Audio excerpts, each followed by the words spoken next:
Welcome and thank you for joining us today as we share some really exciting information with you about a new endeavor, and that being a digital methodology to be able to submit an application for credentials with the UPCI. I'm joined today by Catherine Grove. She is our Director of Research and Development here at World Headquarters. She's been with us a couple of years. She was the kind of the project lead on this effort and just did an incredible job. Catherine, thank you so much. Everybody watching doesn't know it yet, but they're in your debt. I also want to just take a moment to thank our IT department who spent countless hours in programming, working, brainstorming. A lot of people have had their hands in this. We've done the very best we could to make this streamlined. And essentially, let me just say this at the outset. The process is largely the same as it was with paper, just without paper. That is to say, previously, we had the applications posted on the UPCI minister's website. You had to be a credentialed minister to get to them. In the same fashion, we have the digital application where you have to be a credentialed minister to get to them to start the process. Now, just like before, once you printed it out, as let's say you were a pastor and you were going to give one to someone in your church, once you printed that out, you could hand it to them. They could fill it out. They could give it back to you. You could sign it. You could put it in the mail it to your district. The district does their work. They approve it. They put it in the mail. They mail it to us. That pathway is basically the same. It's just all done digitally via email and online instead of having to print out and share the paper around. So today we're going to take you through a couple of scenarios just to demonstrate how this works. The first of those is you're a pastor or you're a minister wanting to start an application for someone else. So let's say you're a pastor, you've got a young man or young lady in your church that you are supportive of them applying for credentials. You're going to start that process for them.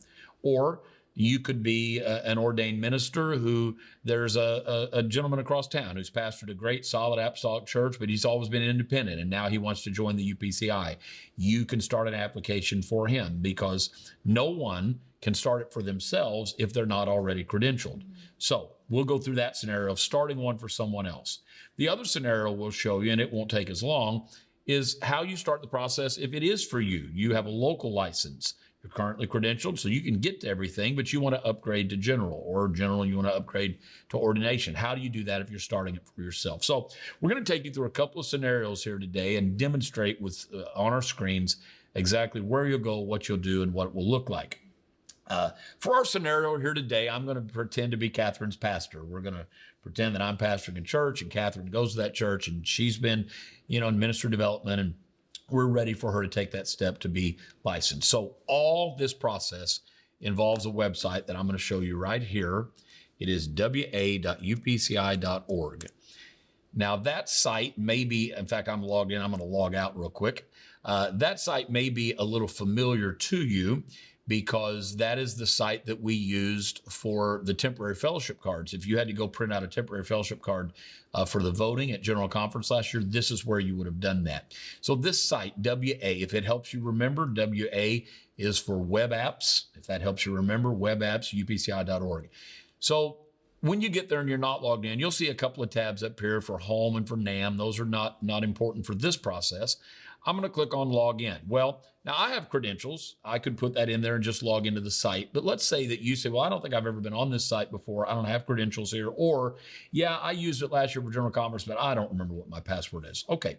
Either one of those scenarios, you need to establish your credentials with a password, or you've just forgotten it. You're going to click on this forgot your password link.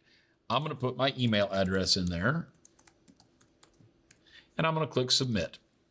The system will send me, as you'll note here, it says, please check your email to reset your password. So momentarily, as we sit here, I should get an email very soon that comes into my inbox here. There it is already, itsystems@upci.org, reset password. There is a link there. Please reset your password by clicking here. So I'm going to do that. It takes me back over here again. Type in my email address again. And then it asks me to create a password, which I'm going to do. You have to have a special character and a capital letter. It'll prompt you for all that if you don't do it adequately. So I'm going to type in a password and I'm going to hit reset. Now I get the confirmation immediately. Your password has been reset. Please click here to log in. So again, I'll put in my email address. I'm going to put in that password that I just created. And I'm going to click log in. And here I am. Look, that quick. You can see I'm logged in as by my email address. I've got the log out button now, of course. And I have a few more tabs up here that weren't here before. One of those says ministers. When I click on ministers, you'll see the first is that fellowship card. That's what we used last year to do those temporary fellowship cards. And here's minister's application. When I click on that, here it is. Now, different options come up for you depending on your particular role. If you're a district superintendent, or for myself as a headquarters official, I get links that you won't necessarily get. So don't let this confuse you. But this second one says, start minister's application. That's where I want to go to start this for Catherine. So I'm going to click on that link, and it's going to say, welcome. As an ordained minister or pastor, you can help someone start their ministerial application. Please click continue, start the process. Okay, continue. Now, I get an option of ministry or admin because I am an administrator here at headquarters. You won't have to worry about that one, but I'm doing this as ministry in our scenario. Now, just ask me some questions. It says you're starting an application for someone else. It knows that because I'm already ordained. I'm logged in as Scott Graham. The system knows I'm ordained. So I couldn't be doing this for myself. So it already knows this one is for someone else. I am applying for local license for her. I mean, I'm not. She is applying for local license. The type of application is new. It isn't a reinstatement. It's not a promotion. This is a new application for her. I'm going to use Catherine's email address here at headquarters, Catherine, kgroves@upci.org. Oh, I didn't get an S in there, kgroves.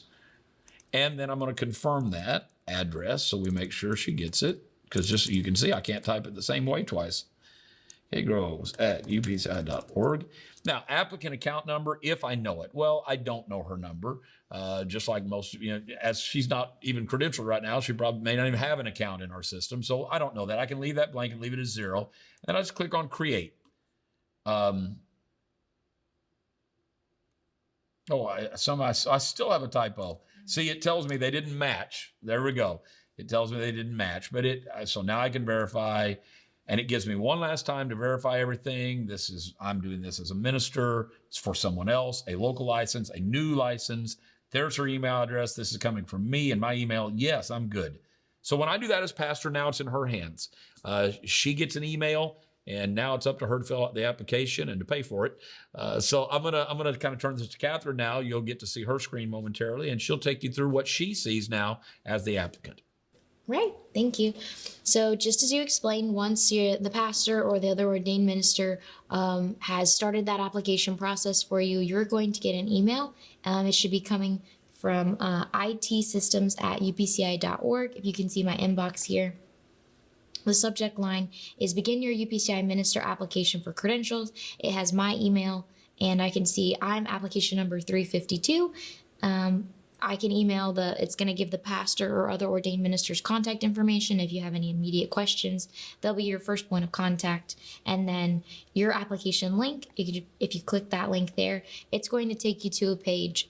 This first one is in w8@upci.org. Since I'm a new applicant, I don't have an account because I'm not a credentialed minister, but I'm still able to view and interact with this page in the way that I need to as a new applicant. Right. So I can see my email. That's correct. It's a local and a new application. That's correct. And Brother Graham is my approver. All this looks correct. So I'm going to use the continue button to start working on my application. And the idea is the application is the same as the paper application. We've just made it digital. So the requirements, the attachments, the questions, these are all generally the same. Mm-hmm. Maybe the difference would be that since it's digital, we can make some things dynamic. And so hopefully the questions will be tailored based on your answers. For example, if I say I have no kids, it won't ask me for my children's names. Right. If I say I didn't go to college, it won't be asking me for that information. Right. And so this page is in FormStack. That's the third party that'll be used to collect this information, and you'll just use this next button to continue through the application. Now, we're not going to take the time today to actually go through this application. There are some more thoughtful questions, short answers, or essays that you may want to take some time to think about. And so if you'd like to pause your application and return later, if you scroll to the bottom of the page in the gray bar, there's a link that says save and resume later. Now, if you click that, just confirm that yes, you want to leave the page because you'd like to return later, and it's going to generate a unique link. Now, every application is unique to the applicant, to the application number, but if you started entering some information and want that to be saved, you're going to need this link that is generated whenever you click that button. So you can either copy and paste this and keep it in your own records, or you can input your email address and it'll send you an email with that link and it'll be saved for your records. And that link should be able to allow you to go in and edit for the next 30 days. So if I click send, then it'll send an email to my inbox. I'll have the link and I can go back and continue whenever I'm ready to do that. Now, in preparation for our meeting today, we did an application earlier this morning so that I didn't have to use the time to go through the application with you. So once you've actually submitted the application, you've completed all the fields, you've signed it, the next thing that you need to do as an applicant is complete payment.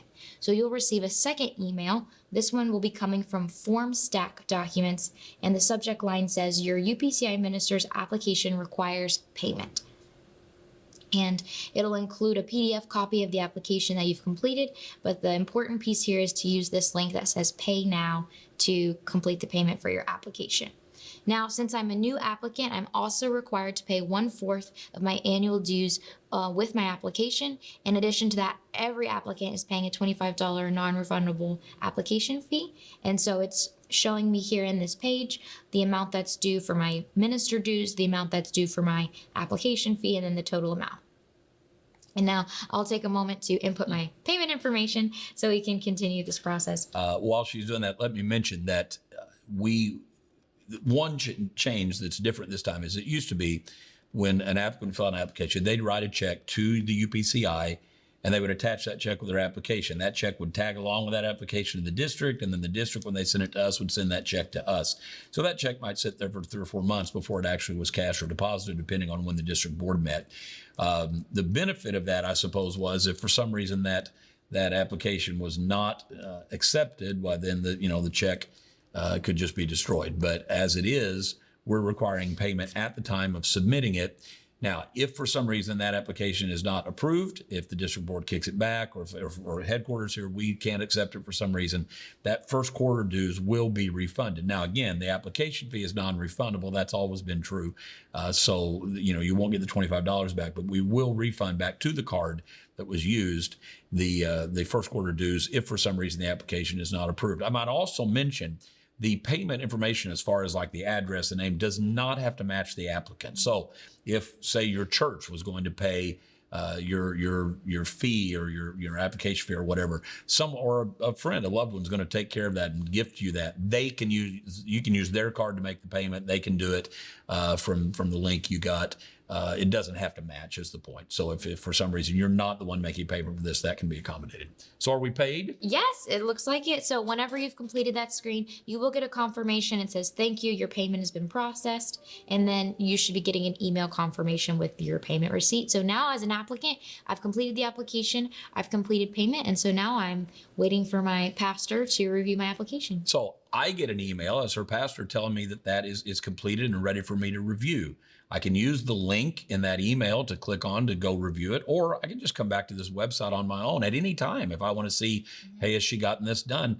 I can go here. I click on this minister's link, minister's application. This time I want to go to this pastor sponsor review, because that's what I'm doing now. As her pastor, I'm reviewing it. When I click here, you'll see there's actually 2 applications in here. Now, the reason for that is, again, we've falsely created some things so we could show you different facets. So we're going to look here at this application 349, and there's this little red flag over here that says wrong answers. If Catherine makes an error in her application with something, I get notified of that as her pastor. I can click on this little red flag and I can see what it was. Well, she apparently said no, she has not read the UPCI manual in its entirety. And she said yes, that she believes in preterism. Catherine just didn't understand what that was about, or I need to find out, why haven't you read the manual? Because we can't process this application without that. So this gives me, as the pastor, the opportunity to look at it. And then I can, and as I'll show you in a few moments, there's a way I can send it back to her with a note saying, hey, you've got a problem on the question about preterism. Please see me Sunday night so we can discuss.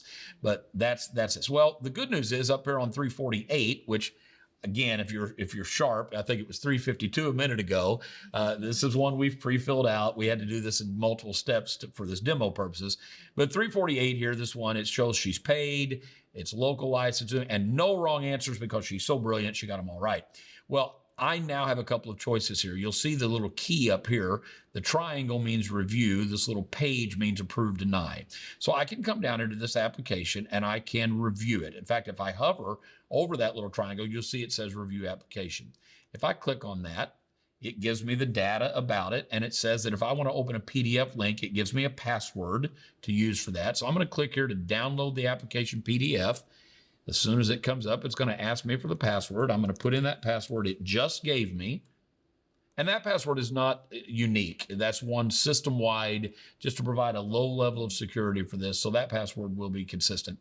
And here it is. Here's her application. I can look through. I can read all her answers. I can see everything. I can go down if I chose to.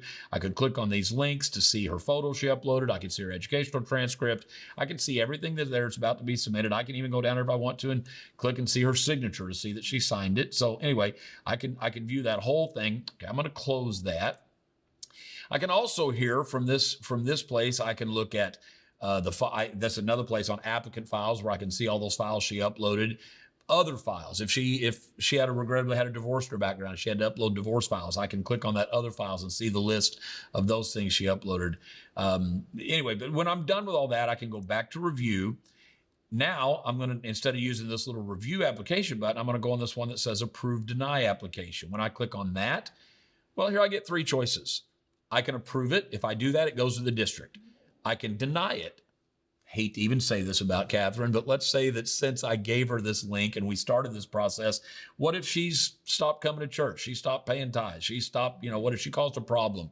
And now I'm not willing to let this go forward. I want to deny it. I can do that right here. As her pastor, I can deny it and it stops. The other option is, as I mentioned a moment ago, I can return it to the applicant with a comment saying, hey, you marked preterism, or you didn't, I think you need to expound more on your answers about how you've been involved in soul winning. Anything I want, I can put a note, I can return to applicant. She'll get an email telling her, she'll see the note I sent her. She'll be, she meet me to talk to me about it and then fill out her application, send it to me again. It'll come back to me again. It will not go to the district until I, as the pastor, sign off on it. Okay. So I can deny it. I can return it to her. But in this case, she's such a wonderful candidate. And I'm going to mark, yes, this has my approval. I have to put a comment in here. She is world class. Can't even type. Now, I do want to point out these bright red letters here. Please note that these comments are not confidential and may be viewed by everyone in the licensing process, including the applicant. If you need to send a confidential statement to your district leadership regarding this applicant, please do so outside this system. It's key that you see that. Anything you type, she's going to see. So if you want to send a note to your superintendent about some concern or something that you would rather she not see or he not see, you need to do that not right here. Put in a comment there that says, please see, and I'll send you a separate email or whatever. Whatever you want to put. Just know anything you put in that box, she's going to be able to see. So with that said, I'm going to approve it. I've got a comment. I click send. And there it goes. You'll see that application 348 disappeared out of my queue here. It's gone. So now I'm done. It's in the district's hands now. It's just like you put it in the mail and mailed it to them. They have it now. The payment's been processed, and it'll just wait now for the next district board meeting. So that's one scenario, kind of from start to finish. I will mention one thing on this, and that is, at present, this is in English only. It is absolutely in our plans to work on this for Spanish. We're just trying to get all the bugs ironed out in one system before we create a parallel. But we do have every intention of making this available in Spanish when we can. So just please be patient with us, and potentially other language groups as well is a possibility. But for right now, it is English only. The other scenario that would come into play is if you were indeed starting it for yourself. Now, you have to be a credentialed minister, but you could be local licensed, going to general going to ordained. And in this case, Catherine is going to show you another scenario like this. We want to say thank you to a gentleman in the Virginia district, Joe Markovich. His wife works with our IT team, and he was good enough to give us his login credentials. And she's been several people today. She's been herself. She's been me because she used my debit card to make that payment a moment ago. And now her identity theft continues. She's going to be Joe Markovich, and he is general license. And she's going to show you how he would start one to proceed with ordination. So, Catherine, we'll use your screen now, and you can show us how that works. Sure. So I'm returned to wa.upci.org. I'm logging in as Brother Markovich, and you can see, again, under that tab for ministers, I'm going to navigate to minister application. And I'm going to use the same button we used earlier, start a minister's application. Now, in this case, and Brother Graham used someone else earlier, or defaulted to that since he was ordained, I'm going to select myself here because I'd like to promote my own application. Now, since I'm logged in, the system knows a little bit of information about me. It knows that I'm currently a licensed minister, that I have a general license, and so it assumes that I'm applying for ordination and it's a promotion. So now really the only piece of information that I need to provide is who is going to be the pastor or the other ordained minister who's going to be signing and reviewing my application. So the way this works is you just start to type the last name of the ordained minister or pastor that you would like to be that person on your application. And you can see as I'm typing that there's a different list of names populating. Now, if I type Graham, S, there are 2 Scott Grahams in our system, so I'm going to use the Scott Graham in the Missouri district. And whenever I click that line, you can see the account number here is pre-filled, so you don't have to know that information as long as you know their last name, and you can select the right account that'll be pre-filled. The other piece of information that you can share is the email address for that person. So I'm going to use the work email address, but if you had a Yahoo account or a Gmail account or another personal email address for your pastor, that is where you would include that information. Now, when I click create, it's giving me that same verification screen. I'm applying for myself for ordination. This is my name, my email, my account number, and I currently hold a general license, and Brother Graham is my approver. So all of this looks correct. So I'm going to use the yes button here to confirm. And now, since I started it for myself, instead of prompting an email to go to the applicant, since I am the applicant, it's going to bring up the application for me in FormStack. So you can see the next screen on my computer here is the same application that we looked at in FormStack. It's the same application, the same requirements, the same attachments. And if you would like to resume this later, you'll use that button at the bottom, save and resume, to come back and continue adding information to your application. And when you complete, you'll get the same email to pay for payment. I won't be doing the dues because I'm currently licensed, but I would be responsible for the $25 non-refundable application fee. And this process should move the same way. Yeah. Once you get to that point, once you're actually filling out the application, it's exactly the same. It'll come to the pastor or approver, whoever the ordained minister, the pastor or ordained minister is that's going to be approving your application. Goes to the district. Everything after that's the same.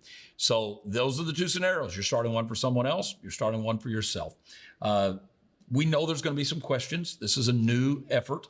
And so we're still finding bugs and working things out. We think we've got most of those exterminated, but there could be some. We know that. And you're going to have questions because it's a new effort, new endeavor. We get that. So you certainly can contact your district officials.